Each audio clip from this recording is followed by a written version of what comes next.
Welcome back to the Comics Guild right here on Think Critical Patreon. This week, we're going to take a break from Millar World's MPH as we walk our way through Millar World. We're going to take a break from Ed Brubaker and Sean Phillips' Sleeper for a little Yuletide spirit and some great Christmas comic books with our awesome friend, 32 Flavors and Nick Weiser. How you doing, Nick? Hey, Wes, I'm doing great. I'm really ready for Christmas. We're under a week away, and I'm really excited. I've been digging into my Christmas comics. I was actually reading my Hellboy one. There's a great Daredevil issue as well that was written during the Anno Centi days as well.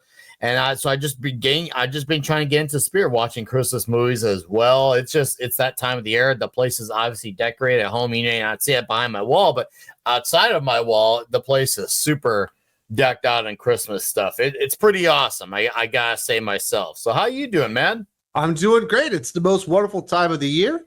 The kids are on vacation now. They had their Christmas parties at school, and they are getting ramped up and getting more and more outrageous with their antics and their excitement for the Christmas season. And I'm enjoying it. That's why it's the best thing in the world to be a dad.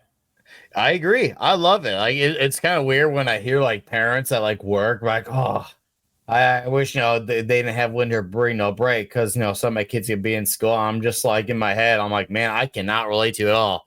I like having my kids home. I like the energy. I don't want the quiet time. I'm used to being on 11 all day, every day.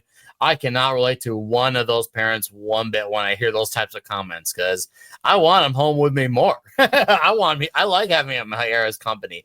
I need the noise. I need the craziness. And you know what?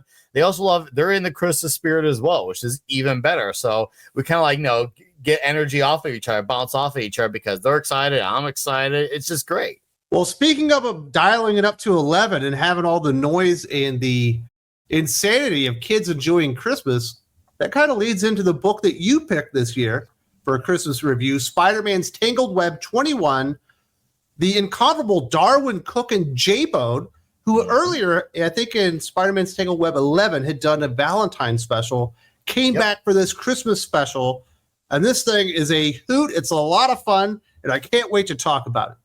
Oh, I'm so excited. I talked about it back in, I think, a year or two ago. I can't remember, on my Friday night comic show I do. And I'm just ready to talk about it again. I mean, growing up, Spider-Man has been my favorite fictional character of all time. And when I saw this issue existed when I was a teenager, I was absolutely over the moon. I'm like, a Spider-Man comic around Christmas, and it involves the Fantastic Four. I mean, that's right. And then, of course, Johnny Storm's my third favorite Marvel character ever. So that was this is Christmas for me, literally and figuratively. Getting into it, we are going to start out with Spider-Man's Tangled Web. 'Twas the fight before Christmas, a nice little holiday special. We see Spider-Man is out and about protecting the streets of New York City. MJ is not going to make it home on time, and he's lamenting the fact that he's not going to get to spend Christmas with MJ. And then we see that Peter had found some kids out on the streets. He had brought them to the Daily Bugle so they would have a place to stay and be safe because there's an enormous storm going on. And the highlight of the entire book, and it's from beginning to end, and it plays out throughout the entire book, is J. Jonah Jameson, the enormous curmudgeon that he is, that apparently hates children but also loves children. He wants to give them crap, but also realizes that he enjoys the fun.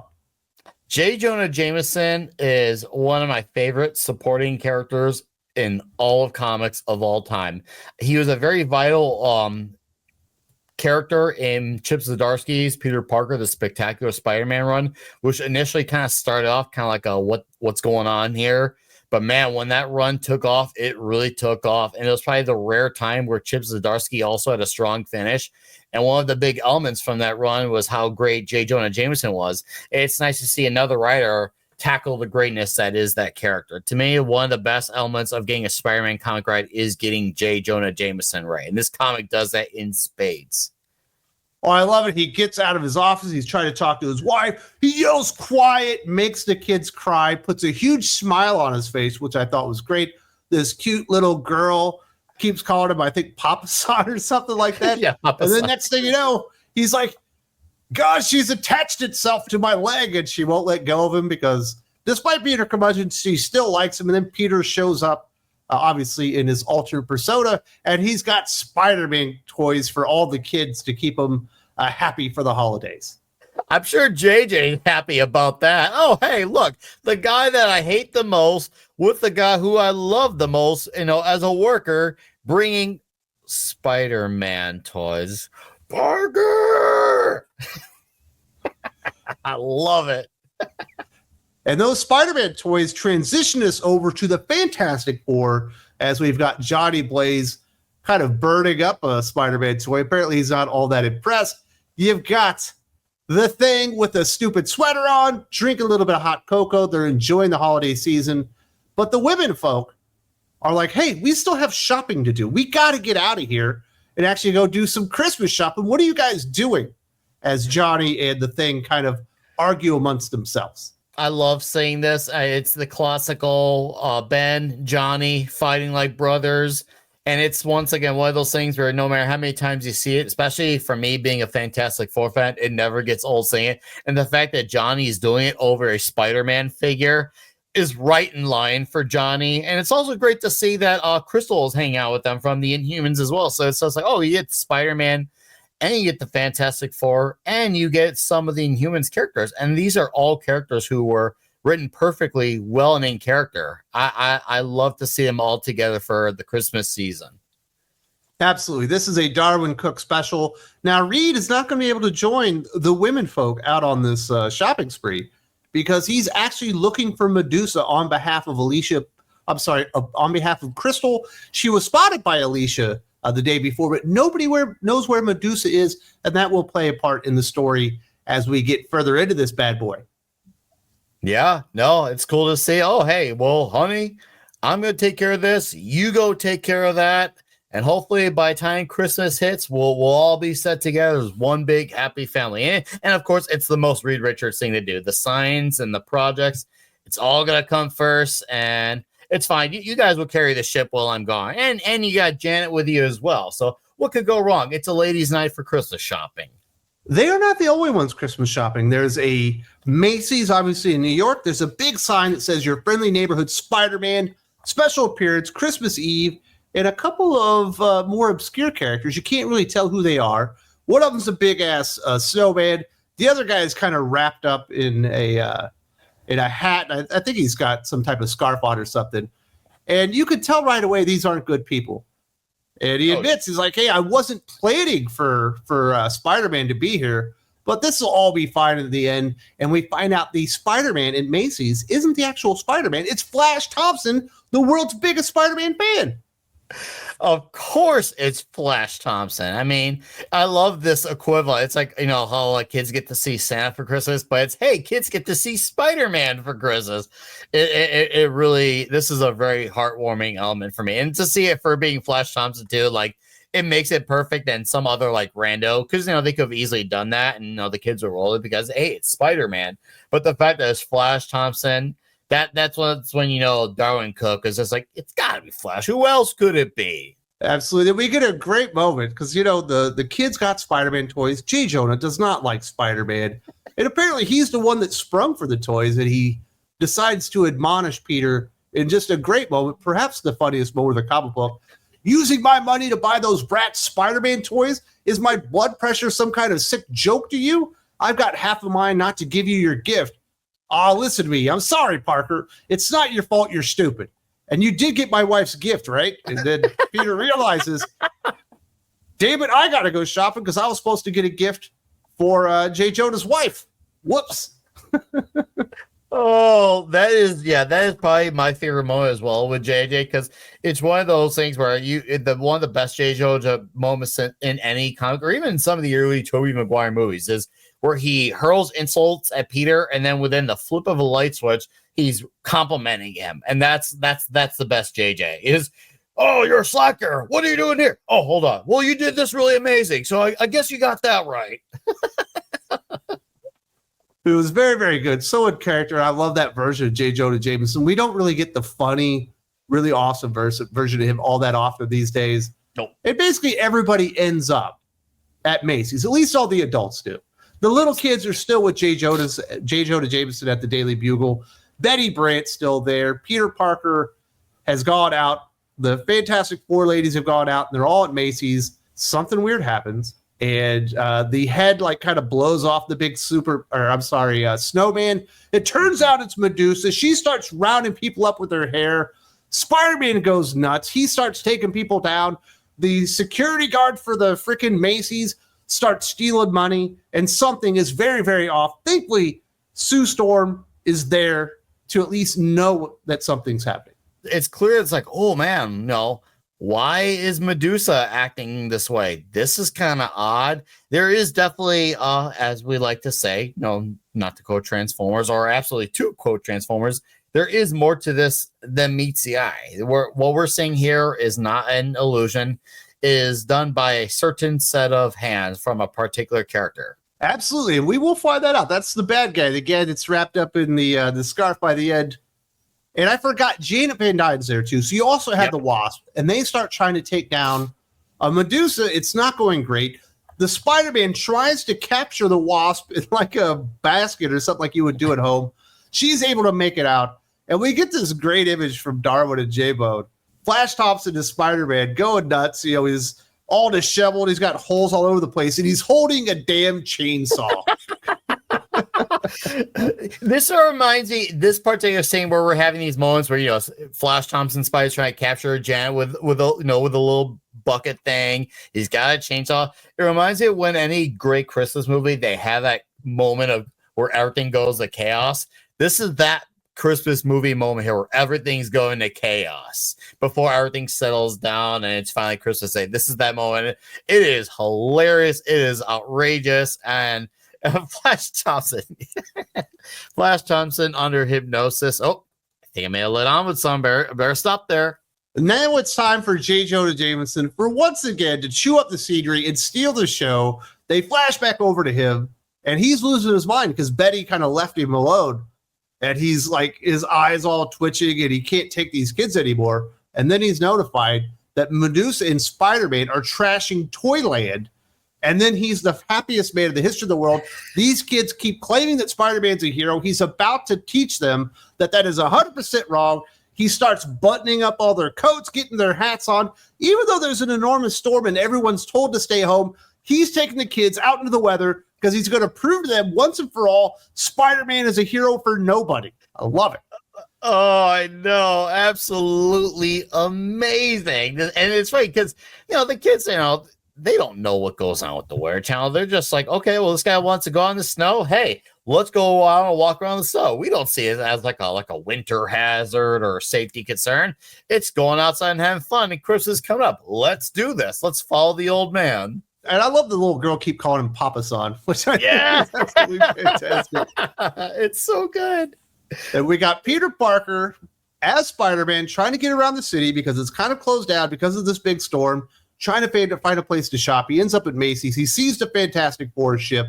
He's like, oh, I'll just go in there. Not realizing that all this mayhem is happening as you've got chainsaws flying into walls. You got Sue Storm using her power to protect things as all people are about to die left and right. And then finally they let Reed know, hey, we found Medusa you were looking for. And she's at Macy's. And he gets the thing. He's like, let's go, buddy. It's time to go find us some Medusa. And finally you have the Thing, Reed Richards, the Human Torch arriving in force in a great panel from Darwyn Cooke and J. in order to take down Medusa. What a great moment. A great moment, and it shows you that the styles of Darwyn Cooke and Bone, they complement each other very well because, when you look at them on their own, they have similar styles. And when you sometimes when you blend two like styles together, it can, even when they're good guys and guys you may both like, it doesn't always end up with a great result. But these two guys complement each other very well with their old school cartoon 2D feel. I absolutely love it. And I love all the names the Thing has for everyone. The Stretch, Matchhead, Matchstick. He's got all the names for Johnny because he always has to call him names. It reminds me of my old buddy Clobbering Temps. He always had names for everyone. I thought that was a very Clobby moment as well. Shout out to my buddy Clobby on that one. So Peter Parker walks in. He sees Medusa has Sue Storm. She's got Crystal. She's working over Janet Van Dyne. He's like, what the hell's going on this Christmas? And who the heck is that Spider-Man? As his Spidey sense kind of goes off. And he goes over, he finds Flash, and Flash has got a black eye. He's not feeling very well. He decides to take him out of there, become in as the real Spider-Man. And we get this great moment where Medusa like picks up a bowling ball with her hair, tosses it at him, and it basically turns into like Mousetrap. You remember that game? Yes, where it I remember. Bounces Mousetrap. all over the place and like rolls down things and like hits a fucking skateboard, pops to a bottle of champagne, hits an elf's desk, bounces in the air, hits an enormous gift that drops right on Medusa's head. So she's out of the game. She's not done. She's just knocked out. And I thought that moment of comedic timing with the Mousetrap thing with the bowling ball was just so well done and just awesome visual storytelling to tell a really great joke. It was masterfully executed. And I didn't know that my initial read when I read as a teenager. To me, it was just like the ball just, it was just action happening. But when I read it as an adult, I'm like, oh, okay, it's the Mousetrap thing. Oh, I get it. Cool. And I fell in love with this moment, this comic all over again. It's great. It's funny to have, of course, Medusa has a present coming down on her. And some, if think, oh, well, how's a present of all things? Some Medusa. Well, it does and it doesn't. There's more to it. Once again, I know someone like, oh, well, she's an inhuman. She's more powerful than that. Yes, but it's not exactly designed to kill her. It's meant to kind of make her snap out of it, wake up and smell the coffee type of moment. Spider-Man obviously lifts the present on her. He doesn't want her to die or anything. Yeah, of course. And he's kind of over her body. And remember, everyone says that Spider-Man's trash in the joint. The thing picks him up by his neck. And he says, you think you're pretty tough, Spider Rat, beating up that woman by yourself? And then he just blasts him right in the face and knocks him on the other side of the store as Jonah Jameson arrives with the kids. And he's like, we made it just in time. And Spidey is flying over everyone. Absolutely hilarious. Santa Claus is making a goat for it. And the kid's like, what are you doing, Santa? He says, quiet. He gets knocked over by Peter's prone body after being knocked senseless by the thing. And he falls over. The wig falls off. And this was our masked guest that had like the hat and the scarf on and everything. And it's the puppet master. What a jerk. He's trying to ruin Christmas. He's a good old Grinch. But thankfully, all the heroes are there to stop him. And now we know why Medusa was doing all that. Flash Thompson and Spider-Man was wrecking house. Because this guy was trying to steal money on Christmas. Absolutely. And, it's one of those things where I wonder if I would have seen it coming more if I was more seasoned than I was as a teenager. Because, being more like, let's just say impressionable reader, I was just like, I wonder what's going on here. Like, okay, they're acting off, but why? And I should have pieced it together considering that the Fantastic Four are in the story. Ben Grimm had a phone call with Alicia Masters. Obviously, that's the daughter of the Puppet Master. Like, the clues and the hints are there. It was right in front of me. But yeah, perfect way to incorporate the Puppet Master into a Spider-Man story by incorporating the Fantastic Four and Make About Christmas. Well, else to bring in Crystal, Medusa, and Janet Van Dyne, the Wasp. Yeah, he was using like dolls of the heroes to kind of take them over and mind control them. Then we get a fantastic like collage of little Christmas ornaments with little panels or pages of the characters and telling you what they did for Christmas and how things worked out for them. And the very last page is a wonderful splash page. It says, Happy Holidays and Peace on Earth, True Believers. You got Peter Parker with his best gal, Mary Jane. He's got his Aunt May. You got Flash and I think Crystal. You got Jonah Jameson as his wife, and you got all the little kids that they found on Christmas, and with the one obviously hugging Jonah Jameson's leg, which is great. And then I think the Fantastic Four in the background too. They're on their way out, and the best part is we can confirm for those who are wondering, Sue Storm did finish the ham, as you see. I think was assuming it's up like a police officer in the background. He's having some of that ham that Sue got done. And of course, you got on one of the boxes of the present, it says Bone pencils, obviously for J Bone, and then Dar for Darwyn Cooke for the inks. And one of the kids got a Spider-Man figure, a Green Goblin figure, and of course, you got Peter and his supporting cast. You got the tree. It's a wonderful, like super heartful. And then there's the unicorn gift as well that was talked about earlier on the issue. So the issue is it's a great, perfect one and done story. And once again, absolutely heartwarming. And if you want to even read this to your kids, show it to them. They might like this. They might like, especially if they just see it as a Christmas story and not an ongoing comic book story. This is a great way to show them how the Christmas spirit can be fun and chaotic all at once. But at the end of the day, it's still the best holiday. And Darwyn Cooke is a legend unto his own right for a great reason. Obviously, we'd already reviewed the entire New Frontier from DC Comics. Awesome to get in another Darwyn Cooke comic book, a Christmas special with Spider-Man for Marvel Comics in here on the Comics Guild. Lots of fun. The dude just really had a real passion and love for Silver Age comic books, and this feels like, pretty much Silver Age Spider-Man. Loved it. Oh, I know. I love when Marvel and DC have a habit of they tackle actual real life happenings or events or holidays, and they put their take on it. And this is one of my favorite renditions of anytime a comic involves a story of Christmas. This is one of my favorite ones ever, and it's the first time I think between you and I, for all the comic skills we've done throughout the year, I think this is the first ever Marvel comic we've actually tackled ever. So I think this is a first for us, not only for it being a Christmas one, but also being a Marvel comic. I don't think we've done a single Marvel comic, Wes, have we? No, we've definitely focused more on indie works. Now we did do DC New Frontier.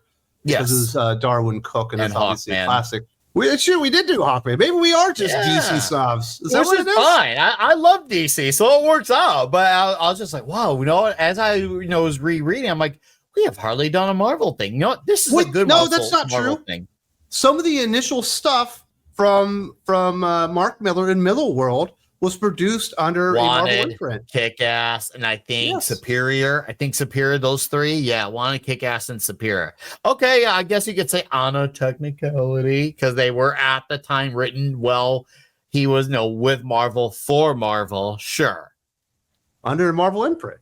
Yes, under a Marvel. Was it Icon? Was it called Icon, I think? I believe it was. It was Icon. Yeah. Yeah. All right. I guess I will say on the technicality there was, but as far as official Marvel books, that's still a Marvel book made by Marvel. This is the first one. And I will say this is a wonderful comic book to get you in the Yuletide spirit. If you want to get into that Christmas spirit with some fun, zany stuff with Spider-Man and a host of other, Marvel comic heroes, as well as the entire basically Spider-Man cast. Other than Aunt May, obviously you don't see her in there, but J. Jonah Jameson for me steals the show. He's awesome. That's the best version you're going to get of J. Jonah Jameson. That's a valid comment. Yeah, for JJ, to me, JJ should be one of the show stealers. He's a fantastic character, and J.K. Simmons played him to perfection. So perfect that when that character got recasted for the MCU, it had to be J.K. Simmons again. It was so perfect that when the Amazing movies with Andrew Garfield were going on, they just didn't recast the character because it's a perfect character and you gotta have the right guy for that. And I love the character, and any comic that has a great JJ moment or 9, to me, that's an endorsement in my ears. So yeah, go read Spider-Man's Tangled Web number 21 and get into the Christmas spirit.